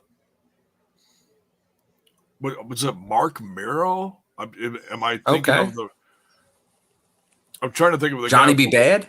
Johnny B. Yeah, that guy. Yeah, Mark Miro, Okay. Johnny B. Bad, like just a completely blown up version of him. You know what I mean? But I absolutely not that. Bad dude Tito had that gimmick. Just I was thinking of like the hair and the tan, you know. But geez. So where did you guys know? Like I know that that's not the original guy that was in The Mighty Don't Kneel. Who's the other guy? I can't remember. Shane Haste. No. Shane Haste. Oh God. Shane Haste. There's more to the team. Right? Oh, Thorne. Wasn't it? What are we talking about? The Mighty Don't Kneel has two original guys that are well known to that specific team. Okay. Shane Haste and isn't it Thorne the other guy? But his last name is Thorne, I think. Critical Sting says Mickey Nichols? Yeah, Mickey. Yeah, well, and then there's Zack like 4 Saber's people in the there team? now. Yeah, 4 or 5 people in the team. Robbie Eagles. Oh, I thought it was just 2 guys. Oh, whatever. It's a whole thing. It's like a big deal. But there it's is, a whole but thing. you are right. Shane Haste was Shane Thorne in the WWE. Oh my God, I just. Oh, he really? had a few names. He had a few names in WWE. I'm just gonna say goodnight. We don't need to talk about it. We really don't need to walk down memory lane like that. It's a pay-per-view review. I'm sorry, but get yourself in order. When I first saw The Mighty Don't Kneel a handful of years ago, I just remember it was like only 2 guys. I don't remember it being a faction, but I know it's grown now. Zack Sabre Jr. is also, he's kind of like the lead in the group. Like they started backing him. Now it's all grown. And that's what's happened recently in New Japan over the last few months. I know I have at least part of that right. If not the whole. Okay, so Critical Sting. Thank you. Yeah, I think you just put this up on the screen. Talk about Jonah was in there for a bit. Oh man, if I could have seen Jonah in there, wow. So now, where did Tito come in here? Is he? Because I've never seen him before. I'm not sure when he joined them. Like, because I saw Tito. I saw him out in Vegas. Like, because he was doing some shows out there. When I was out there for Impact and did an Future Stars show he was on. Okay. And then I think I saw him during Mania Week last year as well on a show. But I'm not sure enough of their storylines to say when he joined there. But glad to see him. I hope we see more of him. Oh, just ridiculous. Like I love, don't get me wrong, I love the Bullet Club, but to see these guys in this match was, because I'll tell you, man, the way this match started did not look good for the Bullet Club at all. Like I thought for a minute that they were going to lose them. What did you? I'll shut up about bad dude Tito. You guys go ahead. Alicia's like, would you just shut up about Tito? It's like 5 minutes dedicated to him. Why don't you marry him, J-Bone? Gosh. Even Tracy said enough. Enough of Tito. I never lost hope that the Bullet Club wouldn't come out successful. Because it's Ace and Bay. The Ace and Bay connection, you know what I mean? And I am completely unfamiliar with this team. And so for me, it's like, okay, well, if I got to be biased, I'm going to pick who I know, and that's the Bullet Club. And, you know, I guess the one time I'd be like, well, I guess the Bullet Club's kind of cool. But it's only when Ace and Bay are like in it. There you go. I'm sure Bill has a better assumption of or assessment of the. No. I think this was like this is the first time I've seen them tag together, Tito and Shane, in person. So I was very impressed by them as a team, and I thought they were. It really, once again, just made the Ace and Bay Bullet Club look, because Jay's right. Like, they didn't start off great in this match, but they build up over it. Then when you hit that finisher, and with the fold at the end, it's over. It's beautiful. It's a beautiful thing. And it really is. This was a very nice win for the Bullet Club now going into the Multiverse show, because obviously that team will be there along with some other very strong teams. So they needed that, because now, because I know there was a lot of people before the Bullet Club won the tag titles that like before that they went to Japan and had that run there where they got to the finals. Like they lost matches here and there. They were still getting used to each other because these were two guys that were mainly singles wrestlers. But now look at them as a team. They're connecting on everything, facing some of the best teams in the world. They beat the Motor City Machine Guns. And now they beat one of the best in New Japan, and they're riding high right now. It's great to see two of the young stars of Impact Wrestling. Hell yeah, they're definitely clicking. Yeah, absolutely. So yes, Bullet Club successful here. Can't wait to see what's next. We'll only up this Thursday. We'll see what's next there. Favorite segment of the night coming. The favorite match of the night. Oh, and I got a few things to say about this, and I'm preparing. I'm sorry. I know I've been, what's that word? Yes, critical. I've been very critical of this feud. You guys know I haven't been a fan of it, but I will say this. By the time this was done, especially, and we'll get to Scott D'Amore. Okay, that's a whole nother thing. But this match actually sold me on the feud. By the halfway through this match, I became a fan. I was like, wow, you know what? I've been pretty rough on this. This is pretty cool. I enjoyed it. You're too nice. Because I was going to say, the only thing relevant for me in this whole match was Scott D'Amore doing a Canadian fucking destroyer, okay? That was amazing. Night. That was definitely a highlight of the entire evening. Absolutely. No doubt. But now this is, all right, I'm just going to tell you what the live crowd was doing during this match. Uh-oh. Biggest Sleeping? Pop of the night is during this match. Huh. This match. The crowd is, that's the thing, I get it. Can they lean too hard into this stuff? Too much of it on TV? Too many backstage segments? Yes, and yes. Should it be more limited at times? Yes.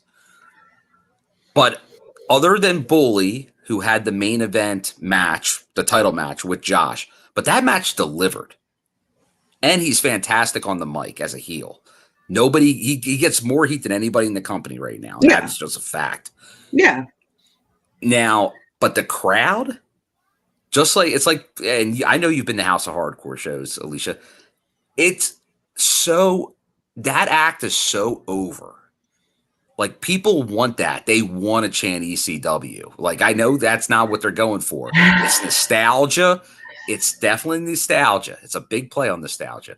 But it works. And the crowd there live, they're going bananas for this match. Because you're getting blood. You're getting blood in this match. You're getting weapons. And, table chants. The crowd went nuts during this. And that's a big crowd. Now, once again, does that help the people at home, the buys? it's niche, like a lot of wrestling is today. You're getting some that are for it, some are against it. But for live ticket paying audience, they want this. Now, can you mix it up? Because now they've gone obviously to the Bully and Tommy and a few variations now multiple times, where they go from here. And obviously people are mentioning Darren McCarty throw in here, who's been doing some stuff in ICW and obviously in Rhino's promotion. So you got some connection there. Yeah. Wow. So not like as a full-time wrestler, but getting involved in stuff. And he's very local because for those that don't know, like Windsor is literally a bridge from Detroit. Mm-hmm. And he was a multi-time Stanley Cup champion fighter with the Red Wings. So there is a connection there too. So so that was getting people into it. But I think they did a good job, obviously, for the live crowd. For the people at home, I can't speak to as much of because I was there live. I haven't watched it yet to see how it came off on TV. But I do get the critiques of it, the storyline. But I'm definitely, I think more like I think there was a good payoff for this one. Now where they go from here, like I think Bully, obviously, he's still got stuff going on, and I think you can utilize him because in the end, it propelled Josh. If he keeps propelling other people, but you got to mix it in. Like he was doing a lot of stuff, and the Busted Open stuff, they broke the Josh news on there. Once again, though, that plays to a wrestling crowd that listens and watches it, but it's not a huge mainstream crowd. But it is a devoted wrestling crowd, which there's benefits to it. I get it, but you just can't do it too much. You gotta be careful with it. I'm okay with it to an extent. It's one of the main storylines. It is one of the main storylines. They pushed this over the design. They did. There's no doubt on that. So, yeah. I mean, and again, to each their own. You're not a terrible person because you like this stuff. I just personally can only speak for myself and just say that it's not anything. I don't listen to Busted Open. I'm not really a fan of anybody involved. Other than Tommy, so it's just kind of ho hum. It's something I've seen 100 times, so it's really just doesn't do it for me. Right. Sorry, I'm a bitch. Sorry, guys. No. Honestly, I think at least for the TNI fam, the people in the comments, the people talking online and stuff, I think that might be the majority opinion. Honestly. I think it's more a rabid fan base that does still really like it. So it's tough. It's not an easy call on how to go about this. Once you get in.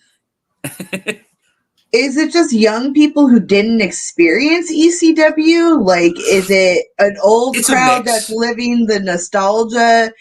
I think it's nostalgia, and there definitely is a group of younger fans that weren't there for it, that want to feel a part of it. There's no doubt. It's a mix of who both. Wanted the Attitude era to come back. Yeah, okay, I get it. A lot of the current wrestling fan wants to be the Attitude area. I'm not the desired demographic for that whole thing with peace and love. It's just is what it is. Yeah, peace and love, and that's fine. Bless your heart.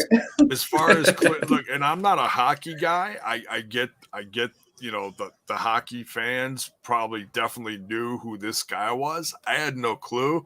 Looked like a rough and tough dude.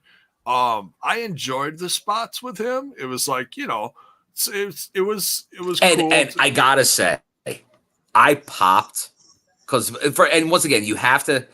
If Bully Ray, if you're following his socials or what he said on Busted Open, but his opinion on ladders and referees and ladders and the spot they did with the ladder was awesome. Oh, that was hilarious. It was such a smart ass thing to do, but it was great. Yeah, he's like the little 2-foot ladder, or not even like a 1-foot ladder. Oh yeah, and have the referee hold it. Yeah. It was fantastic. Yeah, that was priceless. Where's Curry Man when you need him? He's hot. He's spicy. He should come back. Maybe someday. Maybe. But yeah, so and then it gets chaotic. We've got because there is no rules for this. The Good Brothers came out. You're close. Is it good enough, boys? The good. Well, I know we're saying this, but one of the best sells of the night, of the year, Jason Hotch taking that destroyer from Scott D'Amore, where he seamlessly hits the destroyer. Hotch pops up and goes right out of the ring. Like it was so fluid. It was a thing of beauty. It was. That destroyer being hit. That was the best part of it.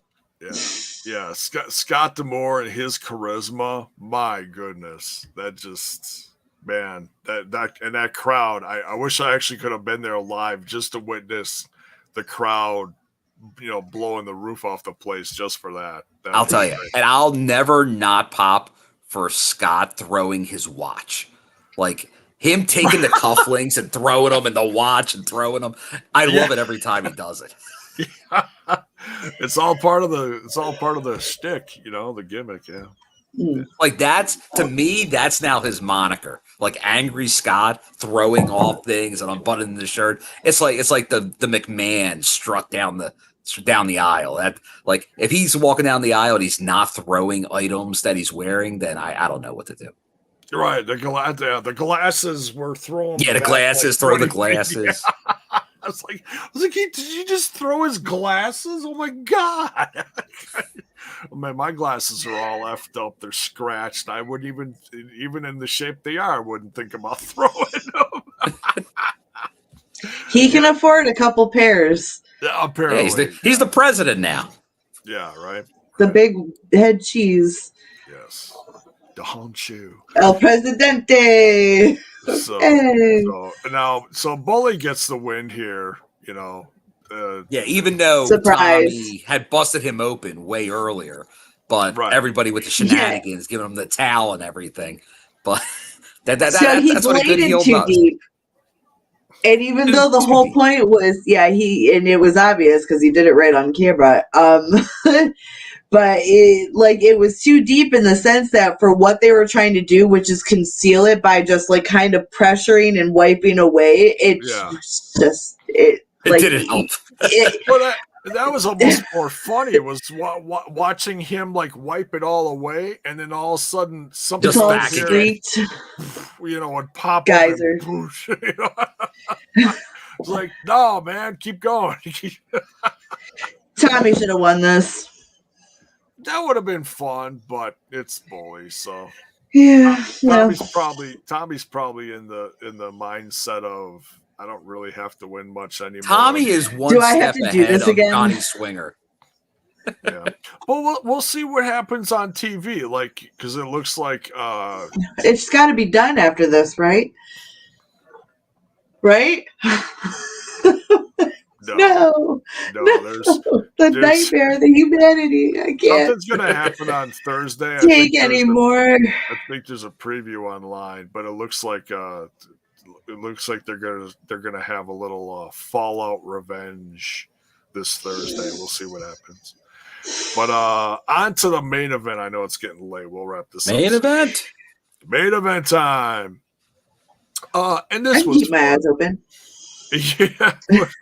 Oh, yeah. No, I'm kidding. Steve Maclin, Swann, and Kaz versus Time Machine, consisting of KUSHIDA and the Motor City Machine Guns. A lot of fun. Good main event. Interesting to see Maclin in there because, unfortunately, one of these things is not like the other. One of these things is not like the other. Well put, Alicia. Yeah, because there's that awkwardness, It's especially with who they teamed. Just why him? Like I just don't. It was like one of those things where it's like, oh, this is going to be a fun match regardless, because it was. But it's like, I already know who's going to win. because we have a well-oiled machine versus a guy and two guys who fucking hate him. Like, what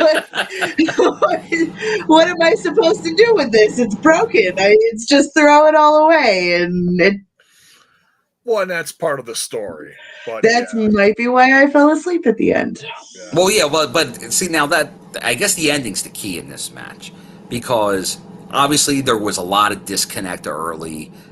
Frankie's getting all over Steve, like, what are you doing? What are you doing here?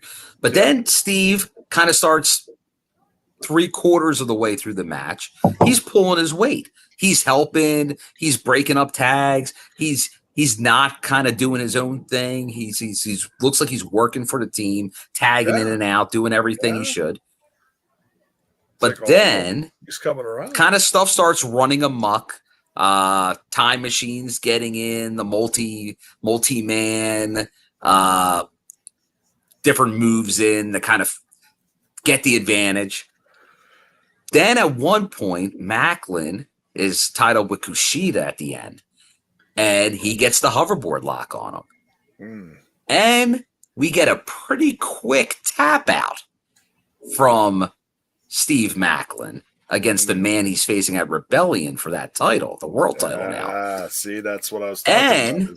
Some storytelling there. With this quick tap out, it's like Frankie was quick to call him out on the carpet. I don't know how much of it got on TV, but it's like, why'd you tap out there? It's like he just put it on you. And it was, I think they showed him face to face briefly for a couple seconds, and you could see the body language there was like, what the fuck, bro? That's not very Metallica of you, bro. That's not very serotonin-ish. There you go. I was There's no serotonin. There's no serotonin in anything that Maclin did, bro. No guideline, no face paint. No headband. But what did this do? This set up your Rebellion main event. Yes. Because KUSHIDA just made the guy he's fighting tap out. He could be the champion. Yeah. But Maclin, was he playing this smarter than the average bear? Yes. And he's like, why would I take that? Yep. He lost I don't nothing care about by these losing that match. Yeah. Yeah. I care about number one, Steve Maclin. Yeah. I don't care about 6-man tag team action. So you're saying that he's more interested in preserving himself, of course, for the match that counts later. Logically, yes. It's all about the world title for Steve Maclin. Everything else. The teamwork here. Yeah. It's not his team. It's Josh Alexander's team. And so for him to be in there, like, he was a team player while they were getting in the middle of things. But at the end, it makes sense that he would tap right away because, one, he's got a match against this guy coming up at a sold-out WrestleMania weekend show. So it's a big deal. And two, like, he's not going to put his body in jeopardy in a submission move by trying to hold out. You know what I mean? So it just makes sense. Yeah. Yeah. And plus self-preservation. It throws it's definitely twofold here. It throws a dagger. He saves himself for later, and it throws a little dagger at his teammates. Like, well, screw you too, because they which is very Steve Maclin. Yeah. And it's like, oh, you didn't like me being part of the team? Well, tap. I'm whiskey guy. Later, guys. Yeah. Put my feet up on the desk, guys. That son of a gun. Yeah, well, good shit.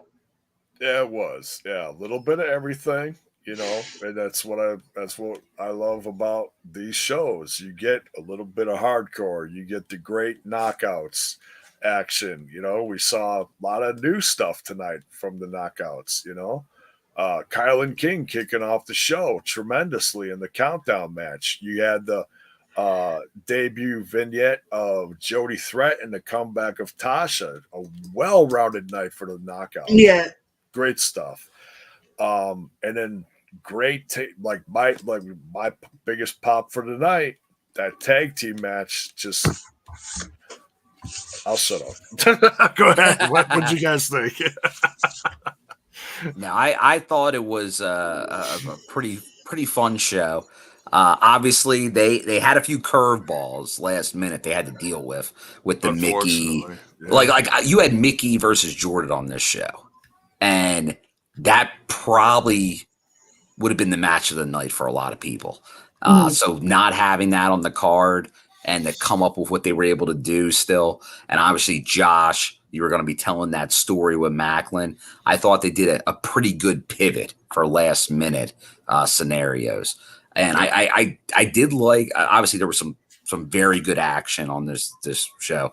I know I was, like I said, I get caught up into it every time I'm seeing a Tommy, a Bully Ray. I get caught up in it. But it was good fun. And then obviously the main event, there's a story being told there.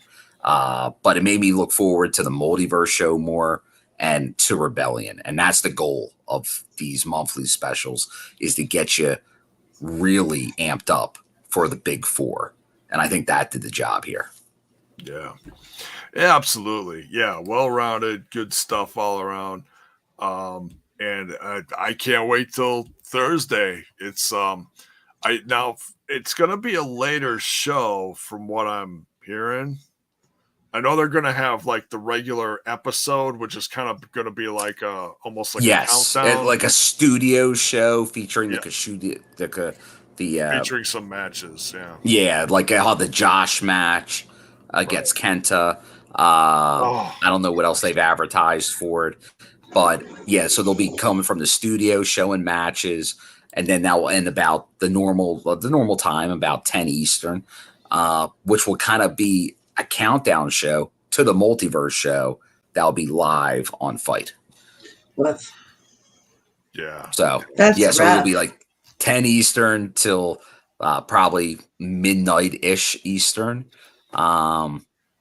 So yeah, it'll be a long night, as they say.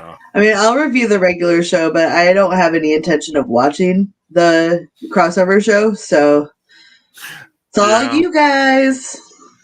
Yeah, well, it will not be me. Well, you'll be there, right? I will be there. And that's the only thing you're doing. Then it's on Trent and Kyle. Fuck them. They need to start earning their keep. Well, I'm planning on watching it, but I don't know if I'm going to stay that late to review it. We'll just replan it if we need to. Yeah, that review for that one would be very late. Yeah. I might be able to, if something is done, I could hop on the old phone real quick. That's about it. I know I'm working Friday and Saturday and Sunday, so I don't know. Yeah, so you got a little bit of break. So maybe a quick post show before the other show starts. Yeah. Yeah. If anything, I could do a quick thing in the morning, the next morning, maybe. I don't know. We'll figure it out. We'll figure it out. We don't need to do this on air. Stay tuned. Stay tuned, but nonetheless, a lot to look forward to. Can't wait. And thank you guys for joining us on a Monday of all nights for this review of Hold on, J-Bone. Speaking of Monday, I saw something in here a second ago. Uh-oh.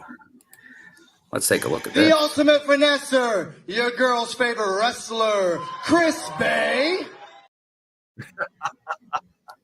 I love how he said that like a question. Chris Bay? Chris Bay? Chris Bay? Is that my name? Is that who I am? Okay. Who, me? Yes. I love it. That's good. That's good stuff. So, all right. Well, we're gonna say goodnight, and you all have a tremendous rest of your week. We'll see you somewhere towards the end of this week for more stuff all involving Impact Wrestling. Take care, folks. Have a good one.